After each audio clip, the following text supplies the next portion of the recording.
নমস্কার, স্বপ্নাভিক নিউজ নেটওয়ার্কে আপনাদের স্বাগত। তৃণমূলের হাতে আক্রান্ত বিজেপি কর্মী, ঘটনার প্রতিবাদ জানিয়ে ঝাঁটা হাতে রাস্তায় নামলেন স্ত্রী। দফায় দফায় উত্তপ্ত হয়ে উঠেছে ব্যারাকপুর লোকসভা কেন্দ্রের বিভিন্ন এলাকা। এদিন দুপুরবেলা আমডাঙ্গা বিধানসভার বোদাই সর্দারপাড়া এলাকার 130 নম্বর বুথে সাধারণ ভোটারদের বাধা দেওয়ার অভিযোগ তৃণমূলের বিরুদ্ধে।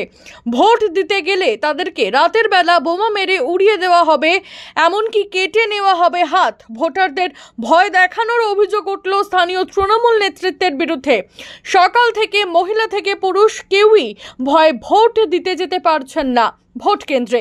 এখানেই শেষ নয়, তৃণমূলের হাতে আক্রান্ত দুই বিজেপি কর্মীকে রক্তাক্ত অবস্থায় আমডাঙ্গা গ্রামীণ হাসপাতালে নিয়ে যাওয়া হয়েছে। সেখানেই চিকিৎসাধীন রয়েছেন তারা। খবর পেয়ে ঘটনাস্থলে বারাসত পুলিশ, অতিরিক্ত পুলিশ সুপার ও কিউআরটি টিম পৌঁছালেও তবে ঘটনার তীব্র প্রতিবাদ জানিয়ে অবশেষে ঝাঁটা হাতে অভিযুক্তর বাড়িতে পৌঁছায় আক্রান্ত বিজেপি কর্মী স্ত্রী।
অন্যদিকে ওই কেন্দ্রেই ভোট দিয়ে বাড়ি ফেরার পথে ধারালো অস্ত্রের আঘাতে জখম সিপিআইএম নেতা, কাঠগড়ায় তৃণমূল।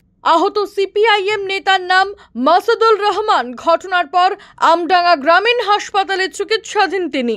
শান্তনু বিশ্বাস, স্বপ্নাভিক নিউজ, আমডাঙ্গা।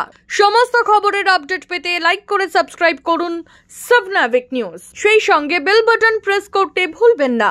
আপনাদের একটা সাবস্ক্রিপশন আমাদের জন্য অত্যন্ত মূল্যবান। জয় হিন্দ।